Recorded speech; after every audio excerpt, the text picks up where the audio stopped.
Gurave Gaurachandraya Radhikaya Tadalaya Krishnaya Krishna Bhaktaya Tad Bhaktaya Namo Namah. Om Purnamada Purnamidam Purnat Purnamudachyate Purnasya Purnamadaya Purnameva Vasishyate. Pranam. Welcome to all. Greetings from England. So we are having a very interesting dynamics today. As you can see, we have part of our retreat group from UK under the name of Bhakti Rasa. Bhakti Rasa has expanded in the form of many more. We are witnessing the universal form of Bhakti Rasa. And I could be with all of them in the floor downstairs, but I chose to be a little bit more quiet in this room. So I can also look at you in the screen. I have looked at all these other beautiful people all these days, and I will continue to do so, guys. Nothing personal, just trying to share the reciprocity in presence and attention with everyone. So yeah, we are in the midst of our UK retreat, reaching its last days. We have been sharing some of the lectures. We won't be sharing all of them in a row because we don't want to overwhelm you sharing almost like 15 lectures in 1 week. So I'm sharing those after every 2-3 days.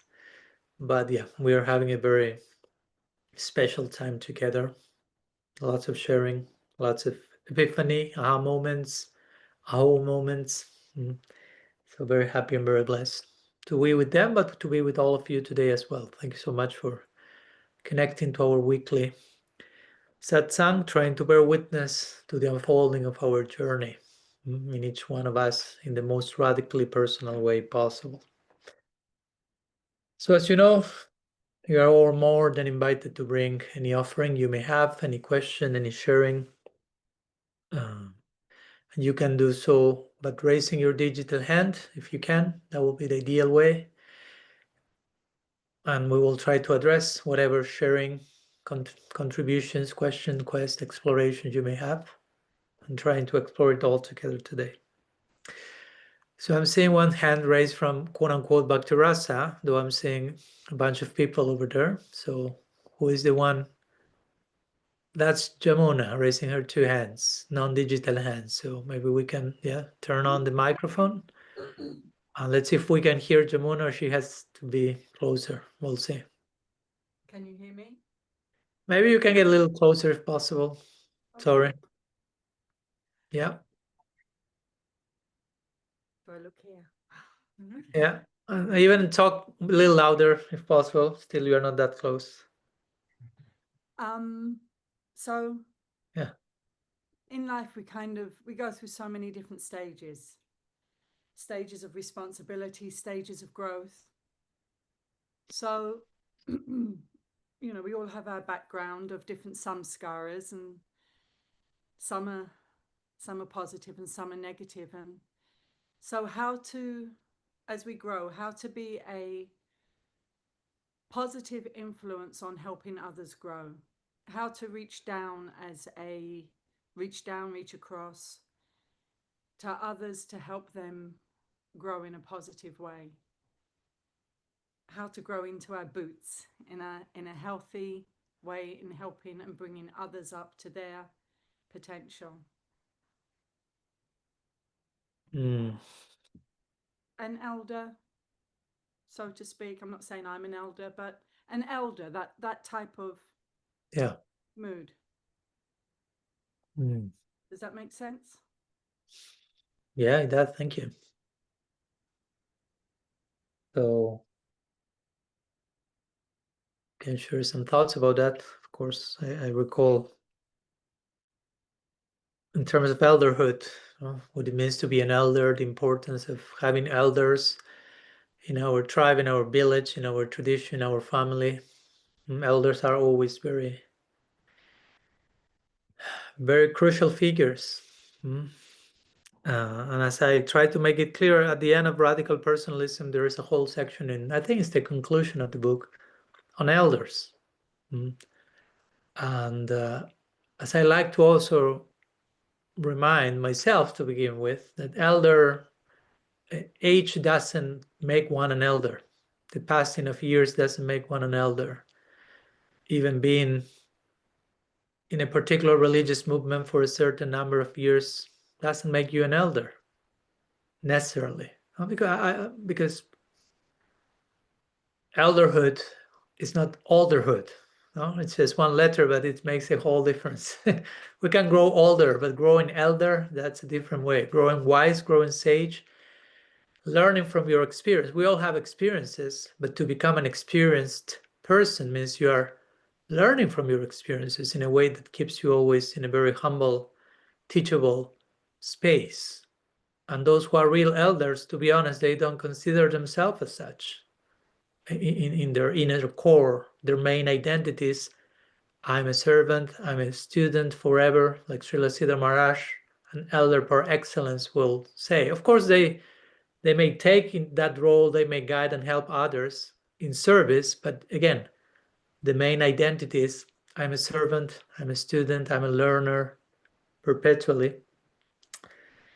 And for me, a very clear, though many of us may not see that clearly, and I did for a long time, but at one point, the simple fact that Sukadeva Goswami is the main guru in the Srimad Bhagavatam, main guru figure, in one sense, the guru of Parikshit Maharaj.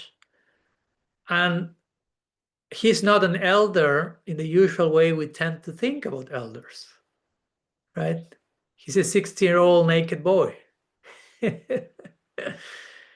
And he's a guru of the Bhagavatam, to the point that his own father and guru Vyasadeva and his own father's guru, Srila Narada Muni, are there listening to him. So the Bhagavatam gives us a very, outside of the box notion of what it means to be an elder. Here you have a 16-year-old naked boy sitting in the Vyasasana instructing not only the world's emperor, Parikshit Maharaj, who by age is older, and you could say he has more experience in the world, but on top of that, his own father and guru Vyasadeva is sitting, rapt attention, listening to the katha.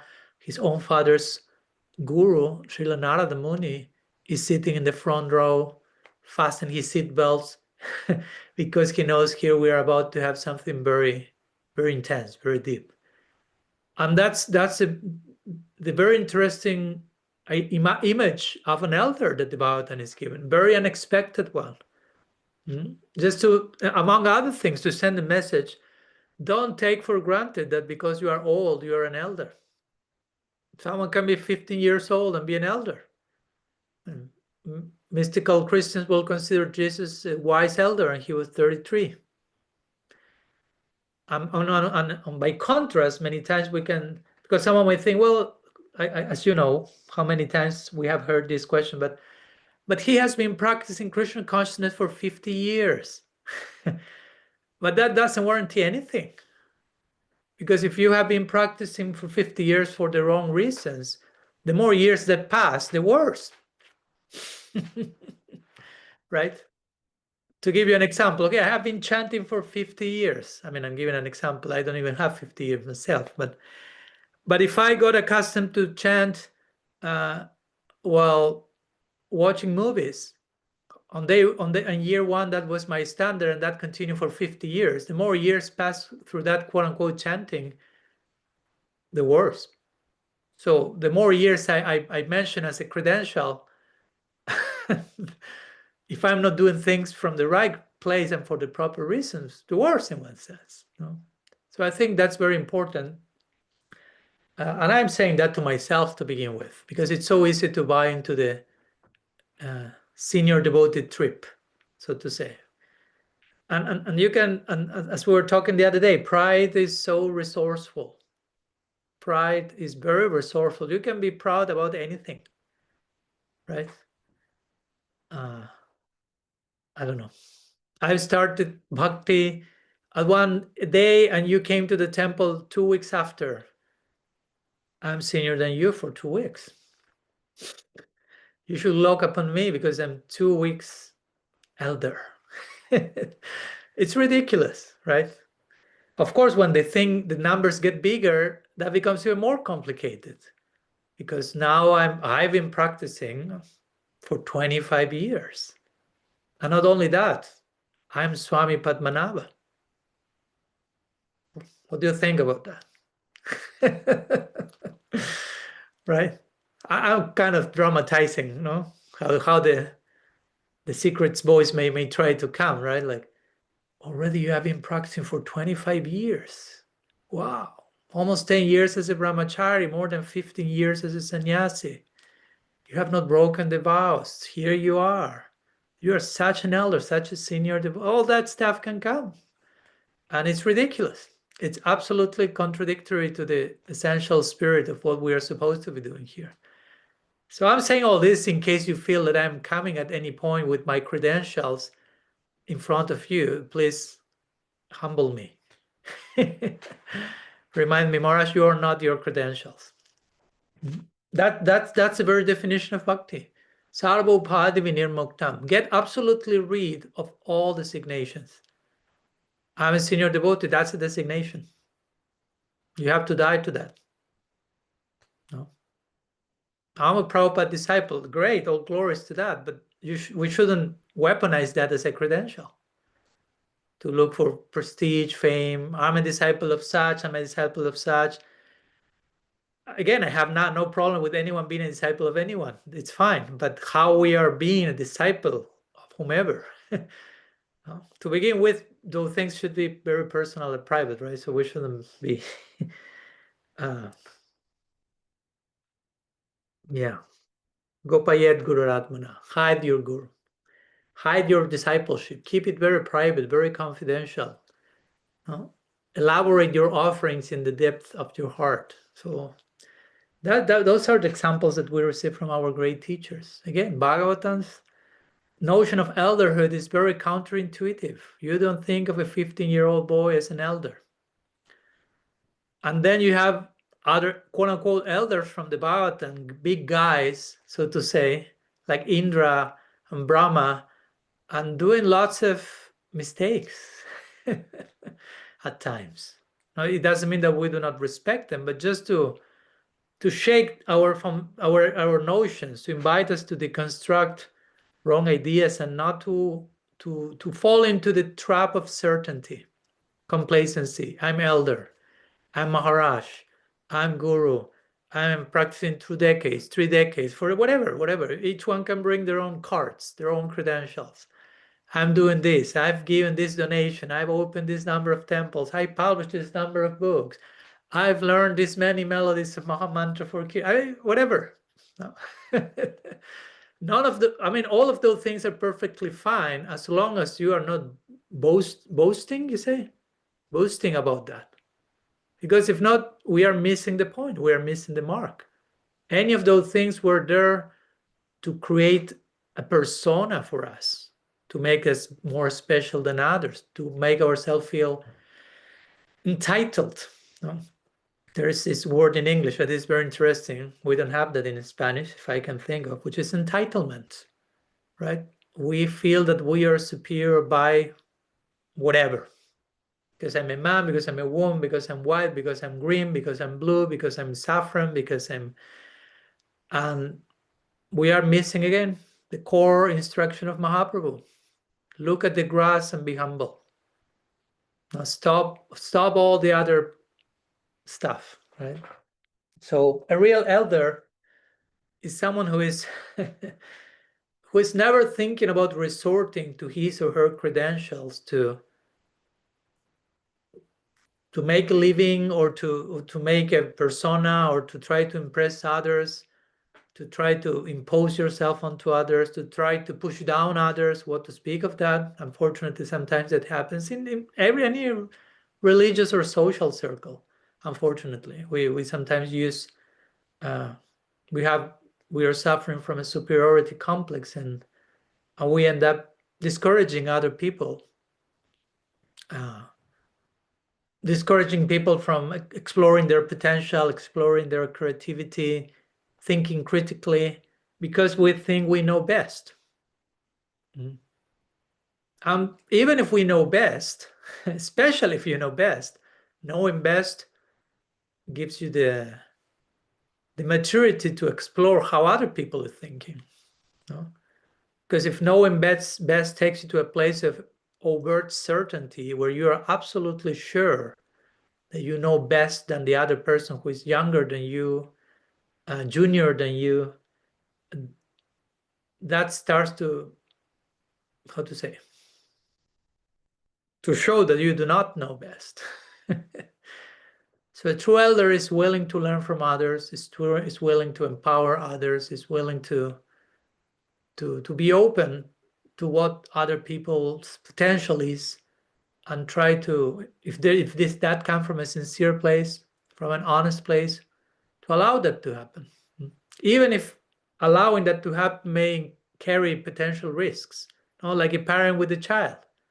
A father and mother may be afraid, if I allow my child to be free to do what she wants to do, she may do a mistake, and I know best. I've grown up, so I will tell her how to think and what to do. But if you do that on an absolute level, you are basically canceling that person.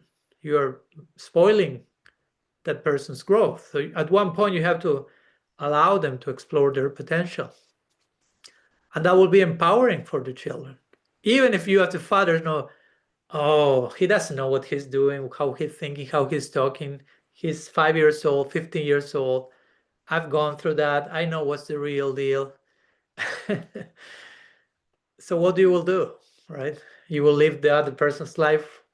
Yourself is not possible. You will try them to think like yourself. That's not possible either. Right? So that's a very interesting line, to navigate. Yeah, the other day I was talking to one of the friends that came to visit us, and his age was, I think, 23. So, I mean, he could be my son. Of course, I'm a sannyasi, so that's not an option, so to say. But in terms of age, he could be it could be his young father or an elder brother. And so, and you see someone at that age, and somehow you see yourself at that age. You see yourself reflected in what they are struggling and navigating with their own unique nuance. But you cannot avoid seeing yourself, but you have to stop that at one point, because if not, it becomes everything about you and everything about how you navigated that and what you think and what the other should do. And it becomes too self-centered. So it's a very interesting exercise to witness that and to listen to the younger generations. Again, that's a big symptom of an elder. An elder is not only a figure that is teaching the rest of the community, but is someone who is very willing to learn from younger voices, from everyone, including youngers, and to empower them to explore their own creativity with their own tools, with their own ways of thinking, which may escape the elders. Again, the way that is someone, if I get to be 60 or 70 at one point, and I'm talking with someone who is 20, I may not be able to fully grasp their universe. I may try my best to be empathic and accompany that journey, but there's certain things that I cannot grasp, and I have to, if they are sincere, I have to trust them, and I have to let it go as an elder, and not trying to warranty that they are doing things exactly like it should be, so it's correct and proper, because big part of being an elder is also letting go. That's how an elder teaches in so many ways. And you have to let go more and more the more you get close to your final breath in this body. Because in that final breath, you really need to let go of basically everything in one sense. So that's a very humbling exercise. That's how the cycles of life are made, right? When you are getting into the antilila, so to say, into the last period of your journey, so many things start to crumble and collapse. Body, memory, so many things. And you need to learn to let go, not to hold on, to grab, And it can feel humiliating. It can feel a form of defeat, but it's a form of surrender. And it's glorious if it's embraced properly. And it's a great testimony to the younger generations, like an elder can leave behind, learning from the younger ones, releasing, letting go, accepting, surrendering. That's, of course, that takes a lifetime of preparation generally. So I think that's very important, and I've seen that in many movements and in many groups. Many times communal growth is prevented because, unfortunately, let's be honest, and I've talked that with many, and I'm not pointing here to anyone, it's just a principle. But many times the people who are supposed to be the elders are not that elder. They are just older. But if you are not old and you are humble enough, realized enough, dynamic enough, willing to, having trained your inner muscle to release certainty, to release ways of thinking, to embrace new ways of thinking, to embrace new versions of yourself, of others, if that muscle is stifled, like stagnant, the less you use it, eventually it may become quite unbecoming. If you are in a position of leadership and you don't have that openness to learn, to change, to grow, to trust. Again, it's a big, and I'm talking for myself also, it's a big challenge to trust new ways of doing things, new voices, new ways of thinking, because many times the tendency is we go to what's familiar and we tend to build an identity around that. Even if the identity is painfully dysfunctional, even if the identity has not served us well for decades, at least it's an identity, we may think. Is what I have. If I don't have that, I have no identity, and that's even worse. So sometimes we cling into certain ways of doing and thinking and seeing ourselves and seeing others because somehow that reinforces a sense of being. And we may be unconsciously afraid or even terrified of letting that go. And what will come from that? Will I still be alive? Will I still exist? Will I be accepted, loved, whatever? No. So a real elder is a very courageous person who is willing to undergo those fires of trial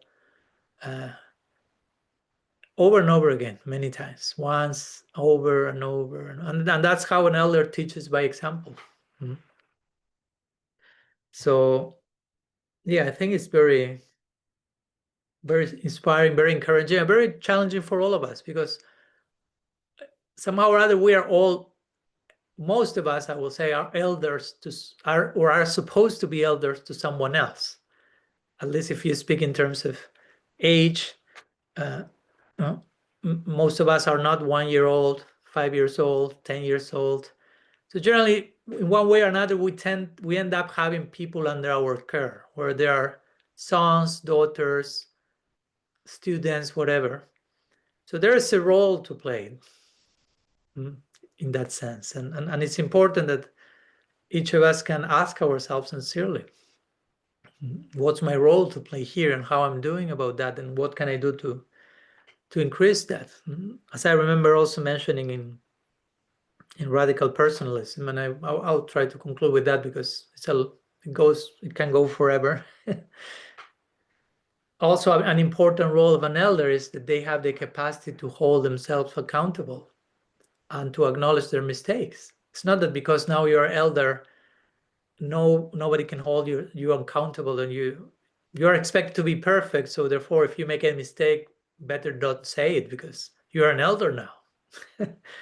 A part of being an elder is acknowledging in an elderly way, with wisdom, humility, and openness, when you have fallen short of your ideal, of the best version of yourself. And it's very nourishing for the rest of the community to see an elder holding himself, herself accountable. It's normalizing that pattern, giving the younger ones an example of, oh, this is okay, you can do it also. It's part of the journey. It's dignifying in its own way. It's humbling. So yeah, it's an important point to make. And I know it sounds very simple, But somehow or other, at least some of us may have received another idea about what's an elder, and sometimes those ideas are so ingrained that even unconsciously we may act them out ourselves, and we may end up talking to people as we know better and telling them what to do and not to do and distrusting their own new ideas, and instead of encouraging, discouraging, and again, without any bad intention, just unconsciously playing out the narrative that we may have imbibed after a few decades of what it means to be an elder. And I think it's healthy to, again, a real elder. One aspect of being an elder is that an elder is willing to constantly question what it means to be an elder, right? If you are seen as an elder, you will be on a daily basis asking what it means to be an elder today, for me, to others, what it means to be an elder. No, not easy answers, not fixed conclusive statements, not absolute formula. This is an elder. Whomever fits the box, you are branded as such. Welcome to the elderly tribe. And you don't have to do anything. Just you need to grow old. You're an elder. No. On the contrary, a real elder is not growing old. Like a teacher of mine will say, you start growing old when you stop learning. So you start to get older, not elder, when you stop learning. In other words, a real elder continues to learn from everyone. Yeah. So I think it's a sobering thing for all of us, again, to how in my elderhood project, in my attempt to guide others, be a reference point for others in one way or another, how to do so in a way that is facilitating their growth, facilitating their potential. Not allowing anything and everything, of course. Sometimes we need to put boundaries and have caution and present our doubts and ideas, but to do so in a way that we are really nourishing potential around us. It's an elder has to be an empowering entity, not a disempowering unit that whenever the elder goes, everyone becomes discouraged. That's not the idea. There comes the elder and everyone gets scared and nervous and starts to freak out. Oh my gosh, another time the elder is coming. Nobody should feel like that if you're a genuine elder. The whole village will be celebrating. A real elder's presence is very organic, very natural, very humble, very unassuming. And I'm not saying all this because I am an elder and I know what it means to be an elder. But I've been with elders and you can see how those things are brimming very organically from them. An elder, again, is not acting out elderhood, right? It's not like, okay, now I'm an elder. Now come the young ones. I'm supposed to be an elder. It's just they are who they are. Finally, they are who they are. They got to that point that they are okay being who they are.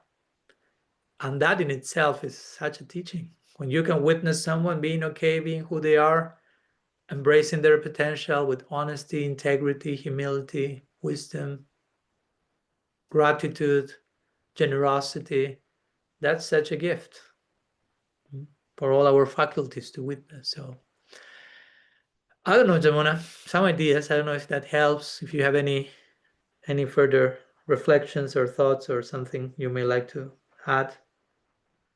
Yeah, just on reflection, in being honest and vulnerable, which is what the retreat has been and brought out in me. It's what you've said is a beautiful roadmap, because in my personal experience, my own personal experience, is that an elder has stopped me from growing. They don't encourage me to grow. They don't give, I'm here, it doesn't matter how many years or how much practice I've done in spiritual life, whatever quality that may or may not be, I will never be able to grow up. I will never be given the space to grow up. So you've given a wonderful roadmap to not actually pass on what I have received and what I still work to not absorb from others. So thank you. Yeah. Yeah, and of course, and you know that we've been talking about that these days. Even if for whatever reason we have had some not so ideal, at times at least, examples of what it means to be an elder, whether it's in a spiritual tradition, at home, family here and there, teachers at school.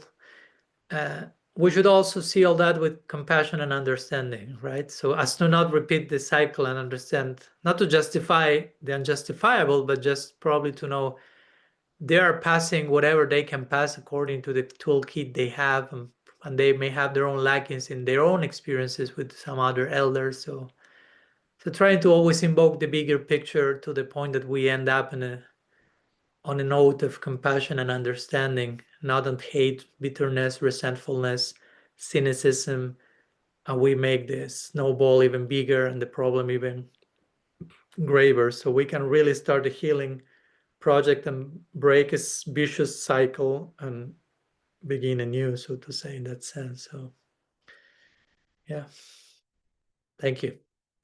Thank you.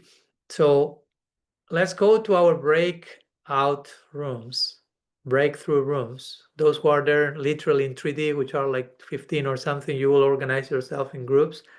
But those who are online connected, many of you today, we invite you to share maybe like 6-7 minutes, a little bit about any thoughts and reflections you may have among yourself. But the rest will create these groups, about 3 people each, and continue sharing and churning with one another, listening, bearing witness to each other, opening your heart, sharing thoughts about elderhood, how to embody that ourselves, how to approach, look for those qualities in others, what it means, whatever you feel inspired to share. And see you in a few minutes back. Concise, nice, concise, intense sharing period all together. I hope you have had that. So we continue with anything you may like to bring to the table. I'm seeing that Bhakti Rasa still has her hand raised. Rasangi as well. We'll get to you, Rasangi. But who is raising her hand there in the name of Bhakti Rasa? Seems sweated with Radhika. Okay. If you can get as close as you can to the screen, that will be great, because we will be able to listen better. Okay, is that Yeah, good. okay? Okay, let me see if I can articulate this properly. It's kind of jumbled in my head. So I was thinking of how, like, in our tradition, like Gaudiya Vaishnava tradition, there's quite an emphasis on going to the spiritual world, like the goal being prema bhakti, and then, like, thinking about eternal service in the spiritual world in Goloka Vrindavan. And I was thinking, like, just a little bit that I have learned about Christianity, somehow it seems like there is quite an emphasis on connecting with the suffering of the world, suffering in the world. um, Kind of like, I think taking on from the example of Jesus, saying like Jesus suffered for the people or something like that, and they try to connect with that. So even if somebody, like, is very realized and gets in touch with God, still, like, their purpose is to connect with the suffering and help, like, to serve in this world. Maybe even that, like, continue to come back and, like, serve, something like that. I mean, I'm not saying that it's not present in our tradition. Definitely we do have examples where, who is that, Vrindavan Das Thakur, who was saying that, like, take everybody and, like, Vasudev Datta. sorry. Yeah, but somehow it still seems like there's quite an emphasis on going to the spiritual world and, like, having an eternal service there. And it is very, very, like, feeling, and I myself kind of feel like, oh, that's nice, and it seems scary to be able to, like, yeah, I mean, the idea of always being here and, like, just dealing with connecting with the suffering and helping, although the thought seems really very nice. I'm not there yet, neither of the places, but just I was thinking, is there really, like, a difference like that, or just my understanding? you know, although we see like a lot of similarities between like Christianity and the Gaudiya Vaishnava tradition, I'm thinking, is there really a difference in terms of like the long-term, like, you know, vision, or yeah. Yeah, thank you. That's clear. Yeah, I would say to begin with that when we say the Christian vision and the Gaudiya Vaishnava vision, there are so many visions among each one of those traditions, right? You will find many devotees who are very much afterlife oriented, right? Like mukti oriented, while we officially in principle will say liberation is not our goal. Many of them are, or when we, even if we say divine love is our goal, for many divine love is something that happens after you get liberated. So that happens somewhere else at some point in the future. So even our talk on prema bhakti, our talk on divine love can be mukti oriented, rather than being something that is waiting for us in the here and now, which is, because you will never get there, quote unquote, if you do not get there here, right? And the same in Christianity. You can find people who may be especially inspired to tend to the suffering of others in this world, and seeing Jesus suffering the cross in the form of the suffering of those people. There are different ways of thinking about that, but you will find also many Christian mystics who are passionately in love with God and expressing deep attraction to the divine and willingness of service, which is not an opposite thing to the other thing, right? So that's also for me an important thing. It's not either or. No? It's not like, okay, do you choose to serve God and love God passionately, or do you choose to identify with the suffering of the world? Why we have to put that in as a dualistic question? That's an important point, no? And that's in the scriptures. The devotee who loves God in one tradition or any other, in our tradition, will define that person is full of mercy and full of compassion. So one thing allows the other. No, it's not like. But at the same time, we'll find examples like the ones you referred to, Vasudev Datta. There may be devotees who are especially inspired to offer themselves in service in certain unique way that you may not hear everyone else praying in the same way, and that's okay. It's not that there's only way of being a devotee, a lover of God, a Gaudiya Vaishnava, a Christian, and anything. No, because sometimes we tend, and I'm not saying you are doing that, but we tend to be reductionistic, right? Okay, every devotee should feel this. Every devotee should express their devotion in this way. Every devotee should eventually fall into this box. And if you're a Christian, you should be like that. Of course, there are general ideas for all. Yeah, you are all supposed to grow into compassion and generosity and love and empathy and this and that. But the specifics of that will vary from one case to another, right? So Vasudev Datta will say that. Vasudev Datta is Prahlad Maharaj appearing in Gaur Lila. And Prahlad Maharaj himself is praying, like, I don't want to be liberated, leaving all these people behind me. And then as Vasudev Datta, he's saying, give me all the karma from the entire universe and take them all, and I stay here by myself. But not necessarily every other Gaudiya Vaishnava will say the exact same thing. And it's okay. It's not that one is better than the other. Each soul will be inspired to offer themselves in service in different ways. So, but also I understand that, and we've talked about that many times. In our tradition, sometimes, again, as I said before, the idea of divine love is conceived as going somewhere else, like a geographic movement to some other planet. And that's not correct. Golok Vrindavan is a planet. I'm not against that idea. But what is that planet made of? Right? It's a planet made of consciousness. It's a planet made of faith, in Srila Siddhar Maharaj's words. It's a planet made of bhava. or emotions, ecstasy. It's difficult for us to think probably now of a planet that is not made of the solid elements we know planets are made of, right? But so my point is, you reach that planet internally in terms of traveling in terms of consciousness. It's not that you take a mothership that takes you that far in kilometers and miles and you are there. Sometimes some expressions of that are made in our tradition to give us an idea. You have to resort to language and give some notion. Okay, you pierce this layer and you go up and further up and further up, and there you have it, Golok Vrindavan. It's a way of articulating the actual inner topography of the soul, and you can reach there in terms of consciousness.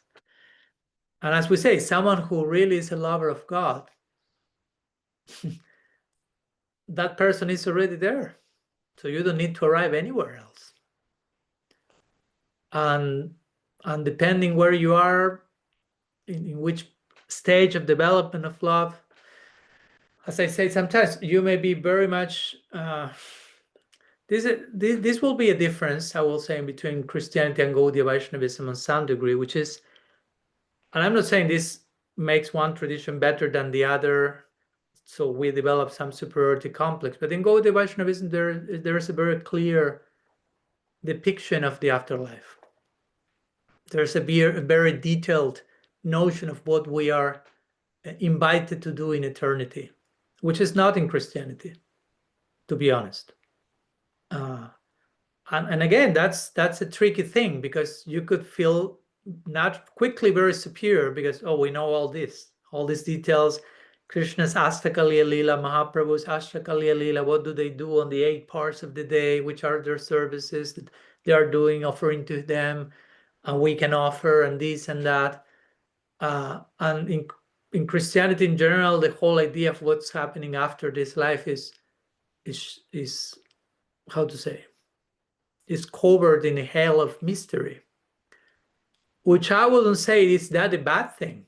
As I mentioned once, I remember talking to a friend of mine and of some of us. He's a very nice Christian practitioner and author, and I asked him, like, really, what's your idea of what's going on after you die? As a Christian, what's your idea of the afterlife? You have any idea to begin with? I don't want to make an assumption. You have an idea. And he's told me, to be honest, I don't know. But I'm okay. He said, I'm okay with that being a mystery. I trust enough what I've experienced so far here to trust that whatever comes after that will be a very beautiful unfolding of it.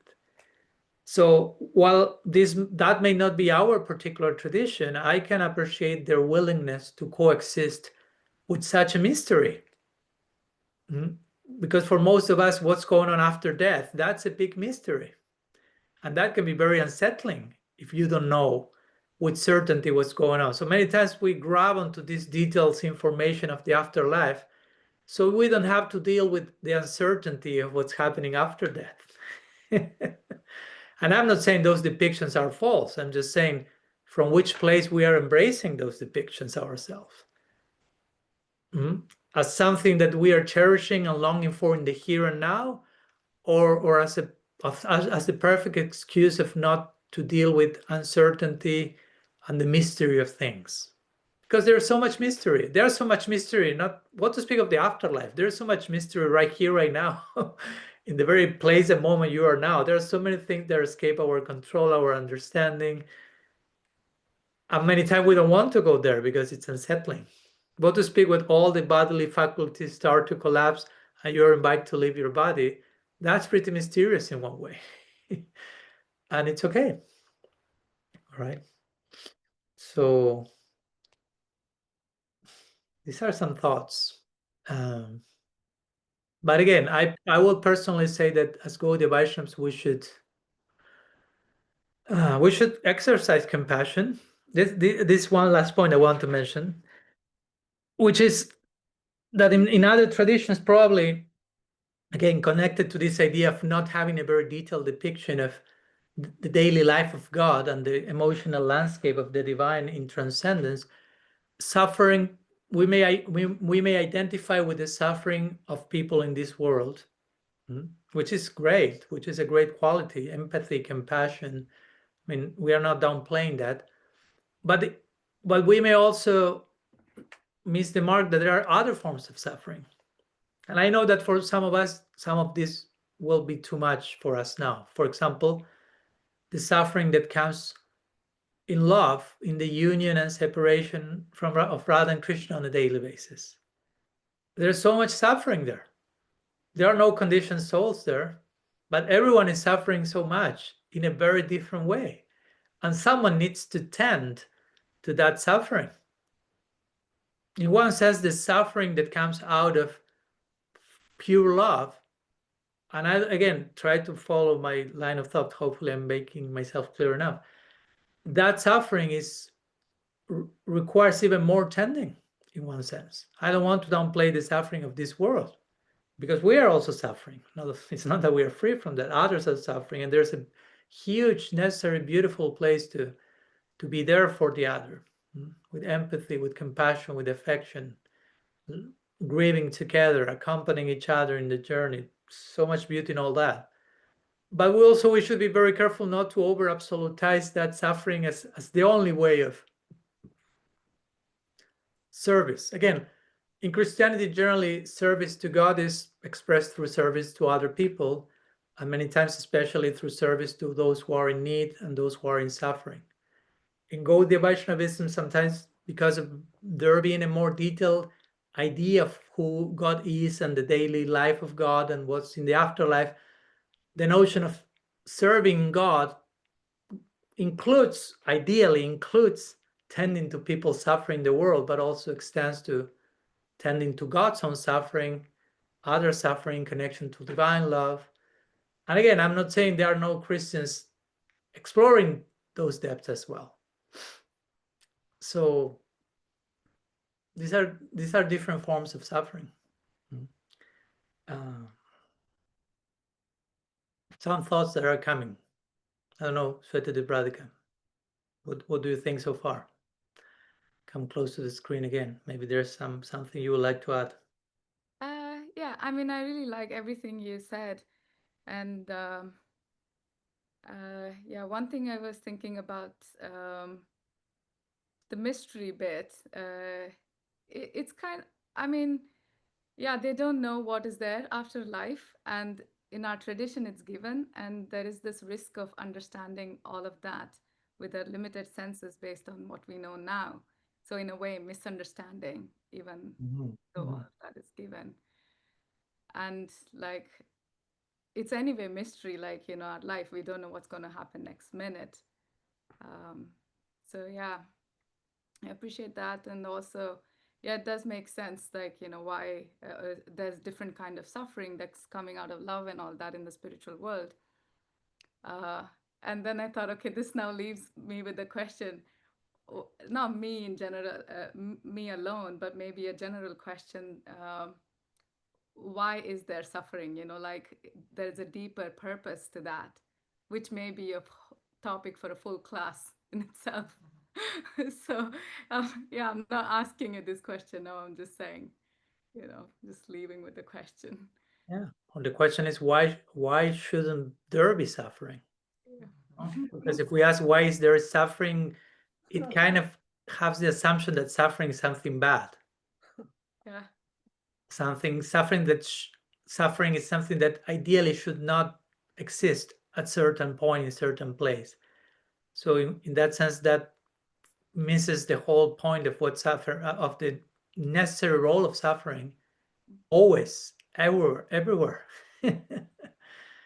As again, opening our hearts and so on, and suffering coming out of love, grieving coming out of love, all that being an expression of love, a symptom of love. It's not, it doesn't have its separate existence, divorced from love, right? And of course, just to do justice to what I just said, in Christianity, there is some brief depiction of the afterlife. And Jesus, the word that he uses always to depict that is a banquet, right? That of a feast. which in itself is very suggestive, very interesting. Even if there's nothing else to say, that's basically what he said was waiting on the other side. No, banquet, feast, abundance of gifts, abundance of grace.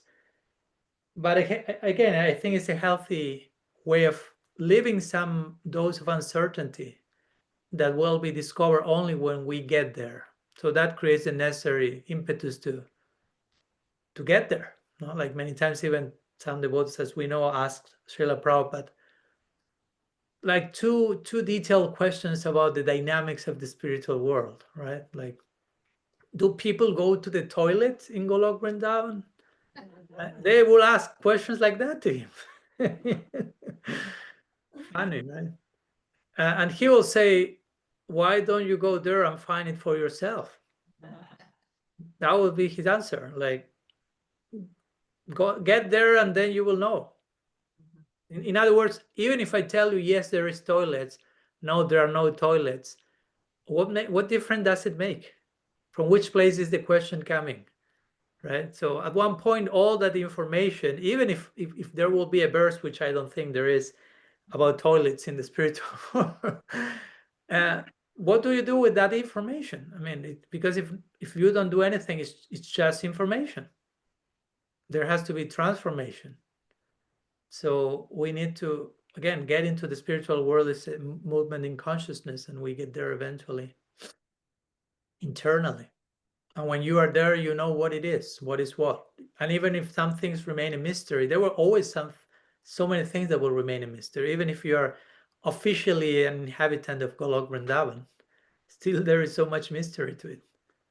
So I think it's a sobering note to insist on that, on the dangers of toxic certainty, and love in faith, the faith journey being a journey of patience, having patience with mystery while trusting, waiting for mystery to continue unfolding, an ever-evolving mystery, waiting while trusting the unfolding. Yeah. Anyhow, thank you. Thank you for your question. And we'll skip the breakout rooms in this one, since there are still more raised hands. Still there's raised hands from the group downstairs, but I'd like to give a space to Rasangi. Her hand is raised for a long time. I'm getting So tired. you must be tired at this point. I'm tired. Give a massage to your arm. Be relaxed. Like when Krishna was raising Govardhan and his friends came and said, you must be tired, and they start to massage the arm. I was thinking like that. I'm feeling a little jealous. They're with you night and day for 12 days. It's very simple how you can avoid being jealous. You buy a ticket to the UK and next time you come. That's very simple. I know. That's what I do. That's what I did. I was born from Argentina, and I'm in England now. I'm even farther from England than you. Yeah, I know. I'm getting there. We'll meet in 3D soon, somehow or other. We have to come to California or go to Hawaii. Let's do something.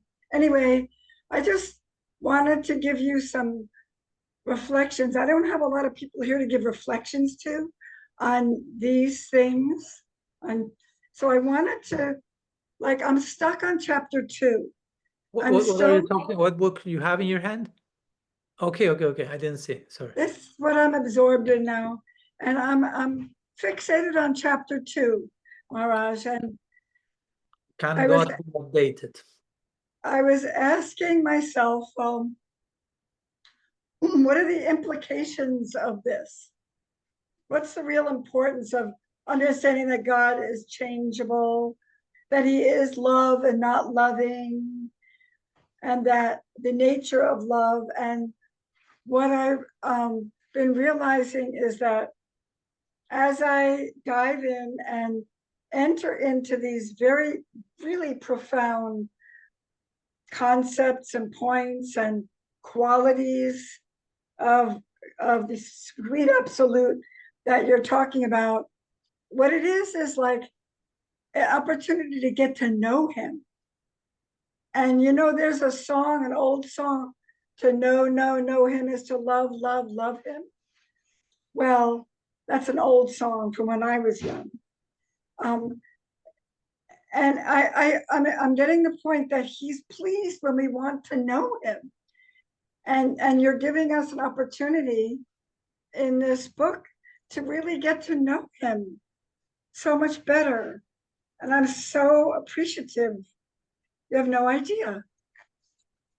Because it's breaking down the old rigid thinking.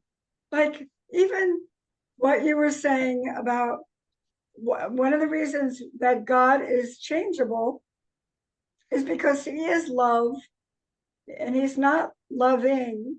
There's no other option. He's love. And love unfolds and is changing, ever changing. So that is one of the reasons that points to God's changeability. I mean, there's so many brilliant points in here, and I'd like to have a book club to really dive in and discuss this at some point. I'm just... What's a book club? Oh, where we read every week and discuss. Oh, like like a reading group. A reading group. Okay, I didn't know they call it book club. Sounds cool. Okay. So your pauses are also giving me, I mean, they're brilliant as well, because they're giving pause and moments to really ponder and think, and then breakthroughs happen, and then energy shifts. I'm just so appreciative, as you can tell. And I'm still figuring out Krishna and chapter 2. I can't get beyond it because it's so rich and so full with very intricate and deep concepts. Just in case it helps you, Rosanne, Krishna is not figurable. So you can let go of that attempt. I know. But I know I can't figure out, but I can break out of my own rigidity and open up to what he is, right? Yeah. Breaking out of my own rigid, old bonsai concepts so that I can experience more of that ever-changing, eternal, beingness. Godding, as the Jews call it, godding. You put it in your book, godding. I love that. My question, Maharaj, I have so many questions, as you can tell, but I don't believe you. We're talking about pride. So, I love my people, my sweet people there. Pride. Listen. Look, you have your own fans club there. You see how they're printing. They have my heart too. They never did that. They never did that to me during all these days in the retreat, and you can see how easily they are after you. I'm jealous. Now I'm jealous. You were jealous of me being here. I'm jealous of. We've been texting. I said, "Give me a crumb. Give me a little something. Send me some crumbs." Sam has been so kind. Anuradha, I feel connected somehow or other. My question is though about pride. Maharaj, I understand pride goeth before the fall, that Krishna left the gopis because of pride, but we need to have a sense of pride, a healthy sense of pride, because we want to feel good about our accomplishments. We want to feel good about our family or people, pride in her for doing that and this and that. So that pride is not such an awful thing, but it's when it's superior to others, and that's when it's a problem. But my being proud of myself for an accomplishment, because a lot of us feel like we should not like ourselves and not be proud of ourselves, and that doesn't feel healthy either. So being proud, I did that task today. I feel good about myself. It's a good thing. But what? But when I'm thinking I'm better than you or you and you, because of that, that's the problem.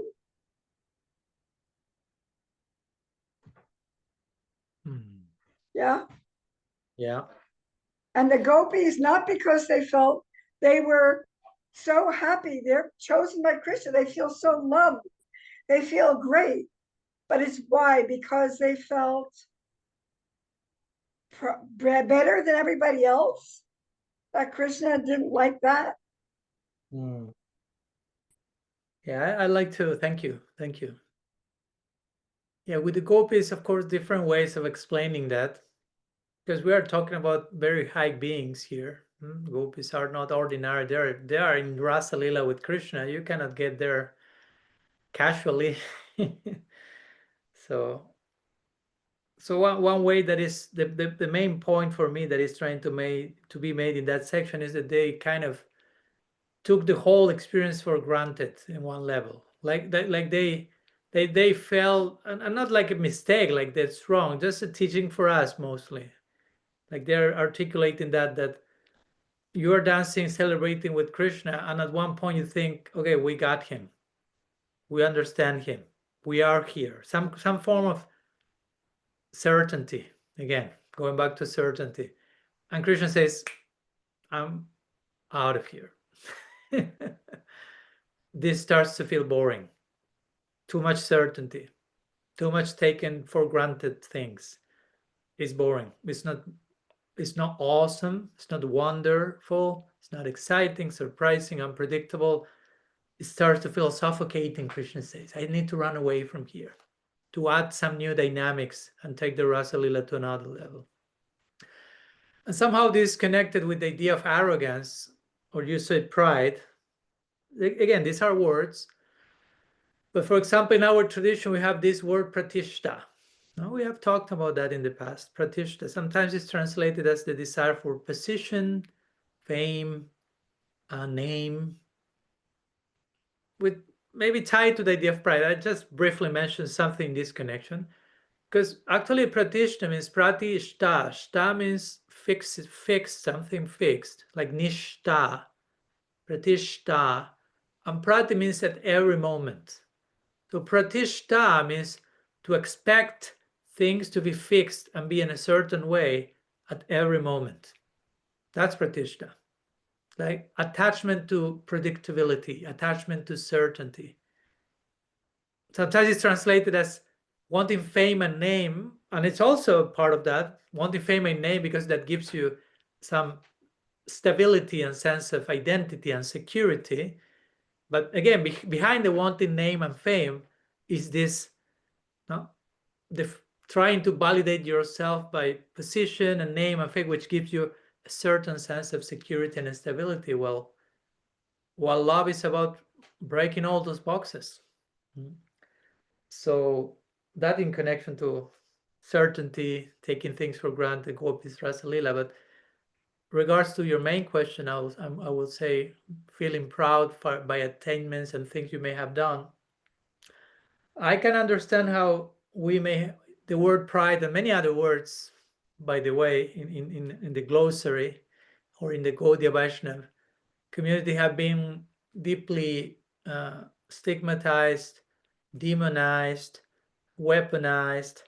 So we may need to stop using them altogether and give them a break for a few decades so they recover their original meaning, or redefine them in a more healthy way, in a more encompassing way, or understanding them in other ways. So is it okay? Is it correct? Is it legal? Is it bona fide? Is it devotional to feel pride in any way? Is there a place for that? I don't know. I've done personally, and this is my personal take. Again, there's place for personal take, and there's place for you disagreeing with me. Just in case, you can disagree with Swamis also. They won't curse you and send you to hell by doing that. I think that, of course, as you mentioned, in a very correct way, Rasangi, okay, if pride takes me to feel myself superior to others, that's not healthy, right? Now, if pride has to do with acknowledging some attainment, some accomplishment, to build a healthy sense of healthy self-image, so I don't feel miserable about myself and I'm useless and I cannot do anything in the name of humility, all that, right? So because we have a toxic sense of humility, many times that's tied to a toxic idea of pride as its opposite, and everything ends up being toxic. So I don't know if to use the word pride, because also another thing with pride will be, okay, I acknowledge something, I don't know, and let's speak for myself. Okay, I've written a book, and Rasangi loves my book, unless she's lying here in front of all of us, which I hope she doesn't. No, I trust you. So I can feel, oh, I'm proud that someone like Rasangi likes my book. But I wouldn't use the word proud, to be honest. I will say I feel happy, and I feel fortunate, and I feel blessed, and I feel content that I was able to write the book. But also because something with pride in acknowledging pride in my own accomplishments, in some cases could be that whatever we accomplish, and again, I don't want to go to an area, to a toxic sense of you didn't do anything ever, be humble. No, I'm not saying that. But whenever we accomplish something, also we are not isolated beings. So whatever we accomplish, it's never just ourselves accomplishing that.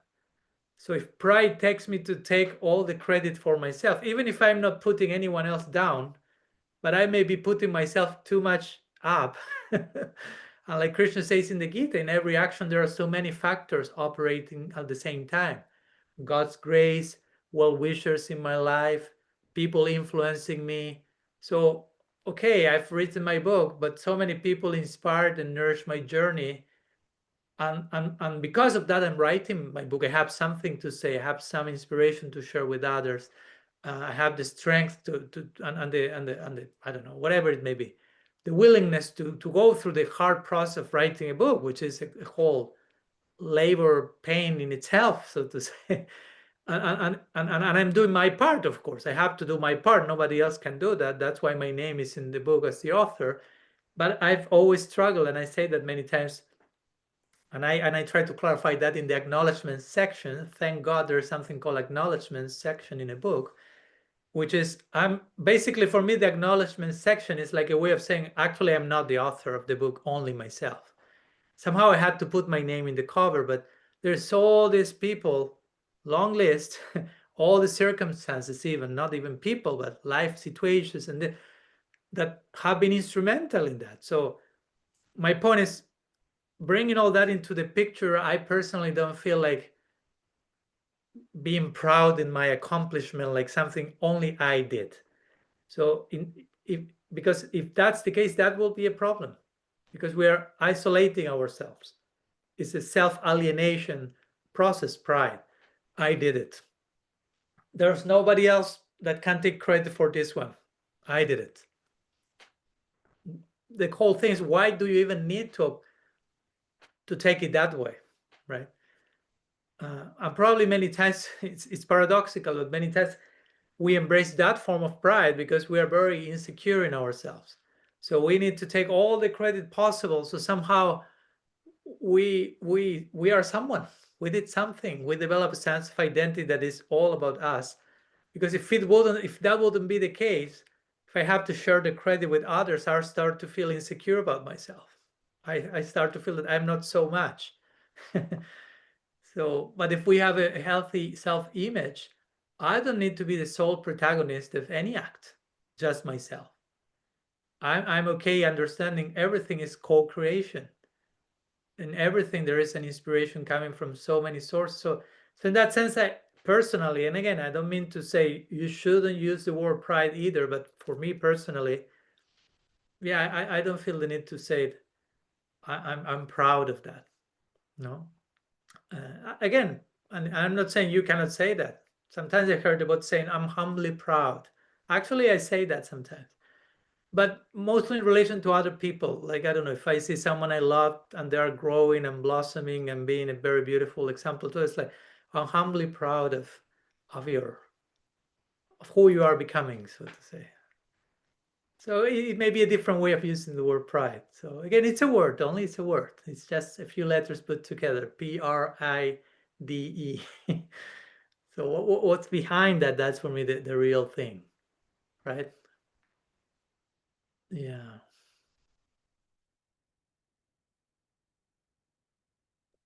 It's true, Maharaj.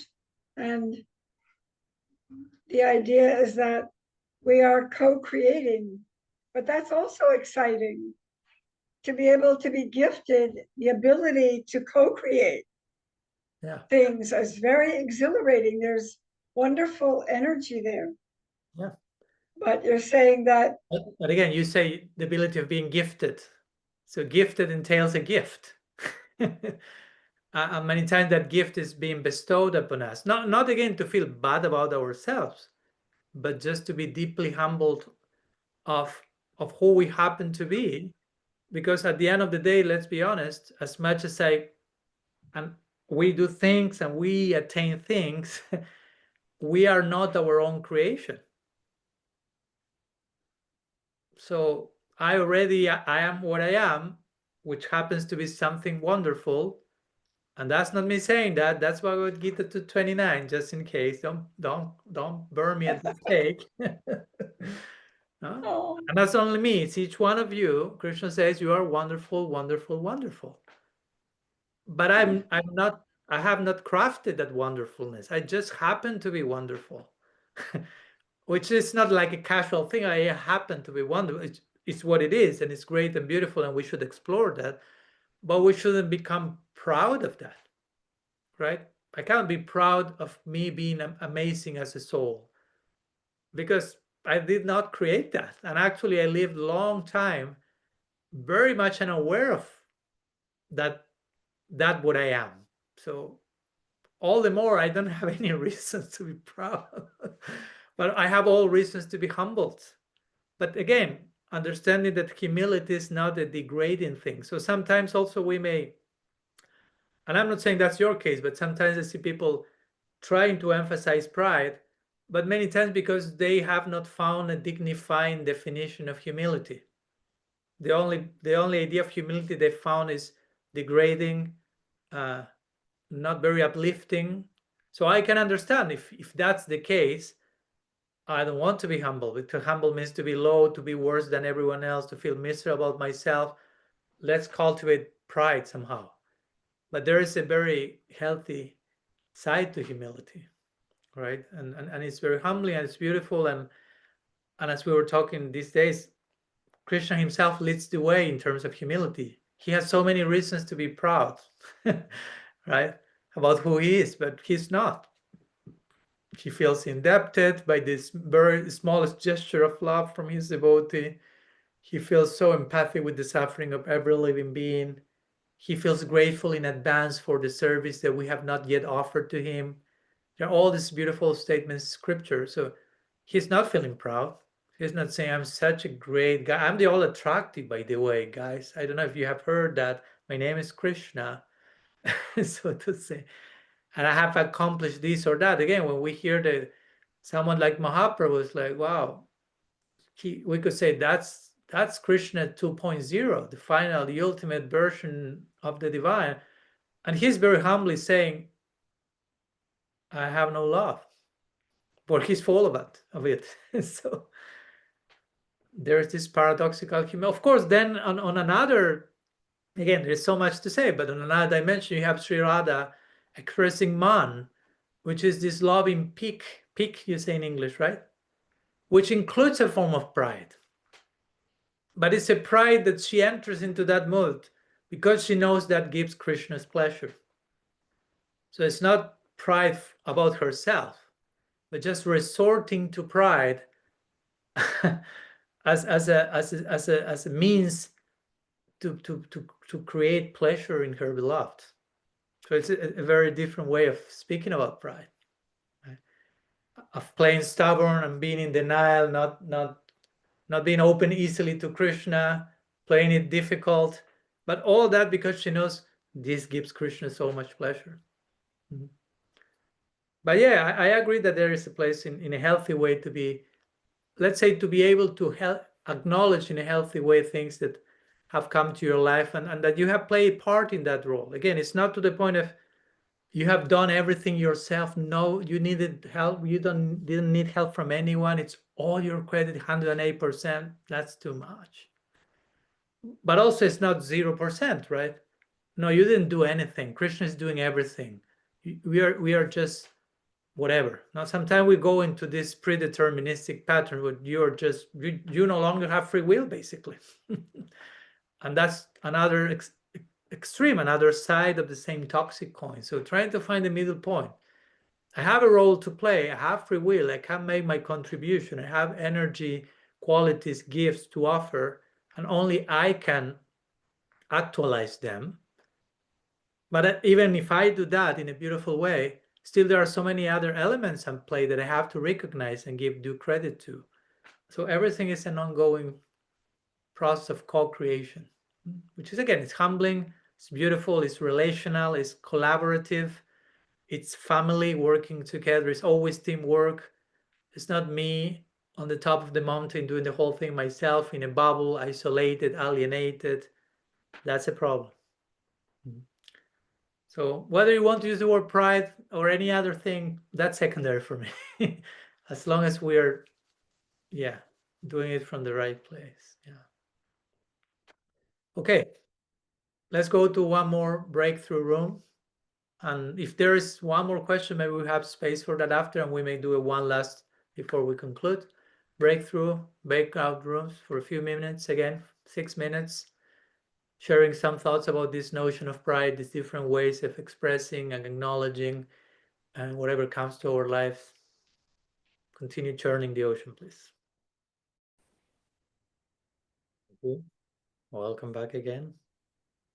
So we're almost on time, but I don't know if there's anything else to share. I remember there was some digital hand from the room below, if I'm not mistaken, or I did misread the room. I misread the room. Okay. Divyangana had her hand raised. There's no one else here with a question. And Yeah, Abhinandan. but she's not connected. Yeah, Abhinandan, I think, is also not here. She's not connected either. Yeah. I'm sorry we didn't have the time to address that. Okay. Badra is raising her hand from New Zealand. Let's conclude with her offering today. Thank you, Maharaj.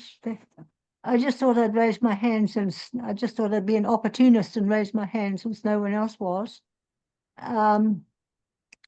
You were talking about earlier, we were discussing charity and the Christian concept of giving to the poor, especially underprivileged people. And for quite in the first few years of devotional life, the way that it was presented, the way I experienced it, there was the idea that to give to like street beggars and things like that was not really Vaishnava practice, because the real charity is to give them the holy name and or give them a book or something.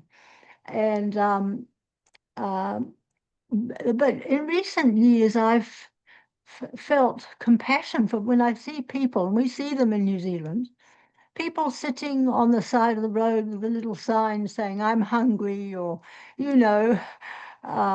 please help. These days, I give them some money. I give them $5 or something like that.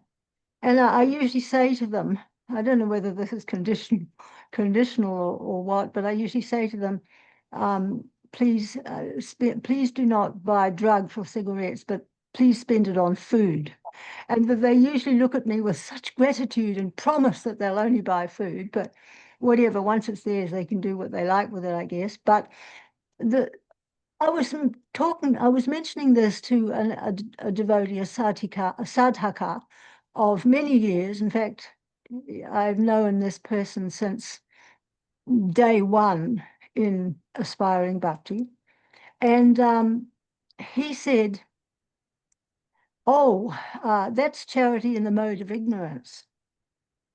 So I just like your comment on that, Maharaj, please.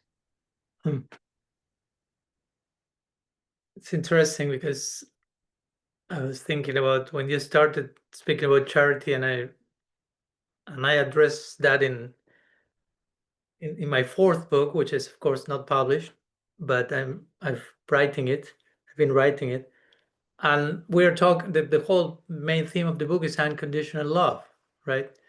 And one of the qualities of unconditional love is that you are being loved without condition. We are being loved not because you earn it, because you deserve it, but it's being given to anyone in any moment and in any place. And in Bhagavad Gita, charity in the mode of ignorance is described as giving something without consideration of the proper place and qualification of the person. So I'm presenting an argument to myself in the book, like saying, okay, so doesn't mean that God's unconditional love to us is charity in the mode of ignorance, right? Doesn't mean that Mahaprabhu's and Nityananda Prabhu's utter Audara Lila, utter generosity, indiscriminate sharing is charity in the mode of ignorance, because they're not considering place, circumstance, qualification, anything. They're just spreading the whole thing, which of course is not charity in the mode of ignorance, right? There's no mode of ignorance in Mahaprabhu, in Bhagavan. So I would say that when, and I assume, I don't know, of course, this person you are referring to, and much less I know from which place he or she say what what he said. But when he say, oh, that's charity in the mode of ignorance, I think probably it's based on this line of the Gita, giving something to someone without consideration of place and circumstance. I wouldn't say I wouldn't agree necessarily with his view on your giving charity. But of course, I can get the point. And it's tricky, as you mentioned, because someone is, okay, I'm hungry. And of course, you can give them food if you're hungry, and hopefully they can honor it, prasad. If you give them money, as you say, it's dangerous because you don't know if they will end up buying food or buying heroin and killing themselves. And of course, again, I trust your heart and giving that and lovingly forcing them to promise you that they will actually buy food. But the whole spirit of that charity in the mode of ignorance is basically, don't give something to someone which will end up causing more harm than relief, right? Even if it comes from a good heart, it will be something like one of the 10 offenses of the name. Don't preach to those devoid of faith, right? Don't give them something that they are not ready to receive. The result may be they will become more averse, not more in denial, or different ways of speaking about the same thing. Don't speak about something, I don't know, too high or too confidential. If in terms of spiritual topics, Harikatha, if the audience is not ready to understand and process that, and will clearly misread that and do violence to themselves, can happen. Even if the intention was not bad, it can happen. And if it happens, we can always, of course, do something to heal that and continue the journey. It's not that, oh, it happened, there's no way back, the end of the story. But I personally think there is place to, and I also, of course, heard that the only charity or the topmost charity is to give the holy name or to give a book. I've heard that many times. I've said that many times in my young brahmachari book distributor years. I own it. Not to an extreme, to be honest, but it was part of the narrative, right? So you inherit the narrative, and at one point you just go along with it. And you do it with a good heart. Again, you really want to, you are convinced that that's the best for them, and you want to give that to them. Like we were talking the other day about, I don't know, Christian campaigns of like the Crusades or the quote unquote Holy Inquisition, which of course were disastrous in so many ways, but many of those Christians were really convinced these native people, these pagans, are going to hell, and we want to save them. And the way to save them is to make them convert to Christianity. That was their conception, but they really wanted to save them from hell. But it was in ignorance, because they didn't realize that they were not going to hell. And many of them were closer to the divine than the ones who were trying to convert them. Again, there was good intention, but there was ignorance covering that. So that it doesn't, that you are influenced by tamaguna doesn't mean that you have a bad intention. You can have a very good intention, a very good heart, and being covered by ignorance. So there's a case to make about, as they say, no, the road to hell is paved with good intentions. Like implying, I mean, it's great to have good intentions. Let's begin there, and then let's with proper knowledge, let's refine the expressions of our good intentions.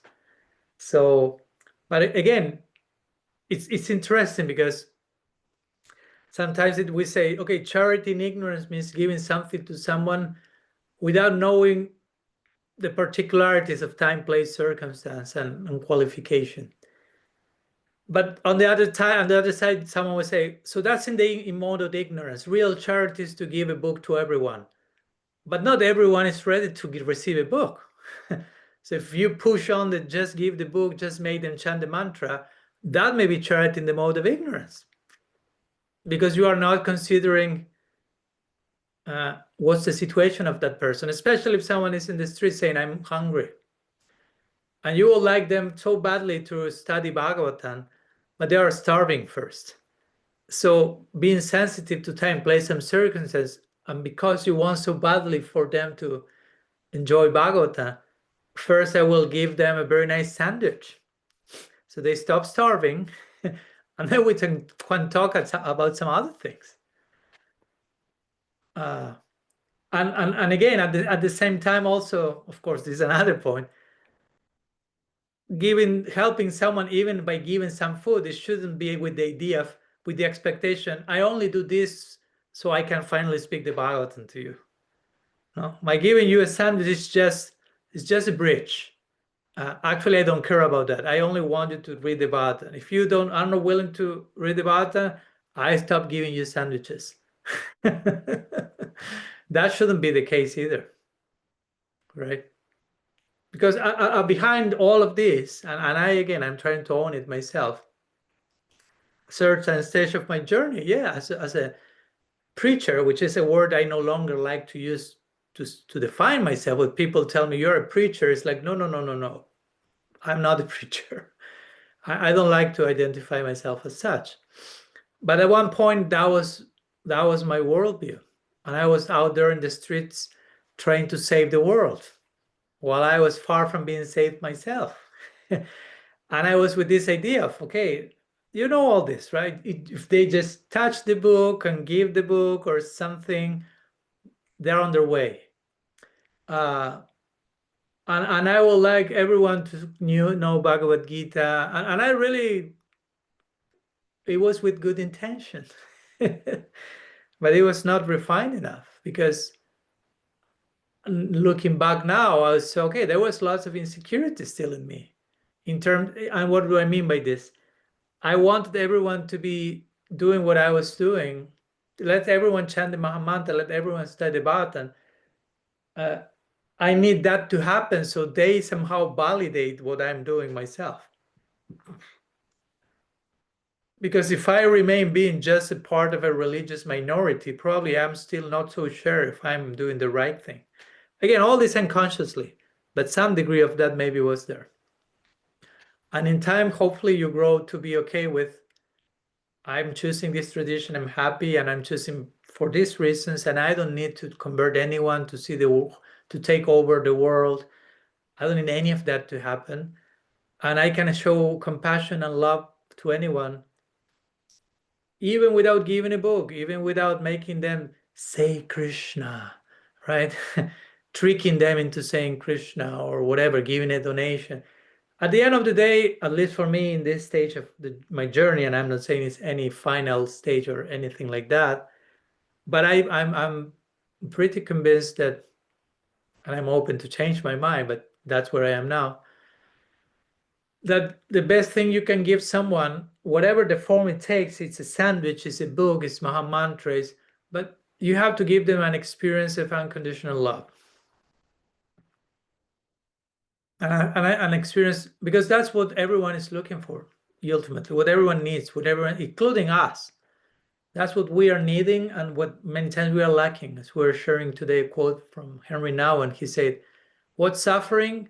Suffering is the experience of not receiving what you need the most. That's suffering. The experience of not receiving what you need the most. And what you need the most is love. All you need is love. Unconditional love. So giving them that experience by listening to them, by seeing them, by making them feel seen, so we're talking these days, feel held, feel loved, that can be life transforming. Whether a book is attached to that, a Maha Mantra card is attached to that, a Prasad sandwich is attached to that, that's totally secondary, at least for me. But if you give them a moment of genuine presence and empathy and attention and awareness and kindness, really, truly, and the other person is open to that, they will never forget that. And that will be real charity, real gift, real charity. It's not measured by externals, but the depth of how deep you can touch the other person's heart. And that's for me real charity. I mean, whether the book is there or not, the number of books doesn't amount to success for me, but the amount of transformed hearts. And for that, our own heart has to be transformed. It's not enough to become a professional bookseller and learn tactics and strategies and know how to slip the book and get an extra donation and cheat the people with the change with the money and get. That's not very interesting for me. That doesn't require that you learn to love someone unconditionally. That takes another work, and that's the work we need to embrace, and the gift we need to extend to others. So my point with all this is, if you are giving that person in the street that says, I'm hungry, of course we know they're hungry for food, and beyond that they're hungry for something else, though even they may not know it. And hopefully we can help them to contact their deeper hunger. But first we may need to attend their immediate hunger, physically, biologically. Again, like someone is drowning on an ocean, you have first to jump and save them, and then we can have a conversation about another topics. I cannot tell you drowning, like, chant Hare Krishna before you get drowned. No, save me. Then we can chant Hare Krishna a few times, right? A few more times. So I wouldn't say that the charity you have shown to that person is necessarily in the mode of ignorance. Again, it has a lot to do with the motivation, right?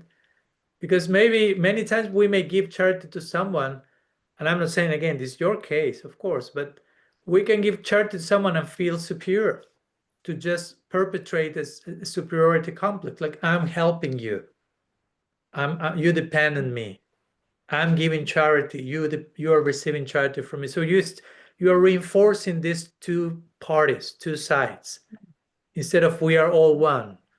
And by me giving to you, you are giving me the chance of giving to you. So I'm receiving from you.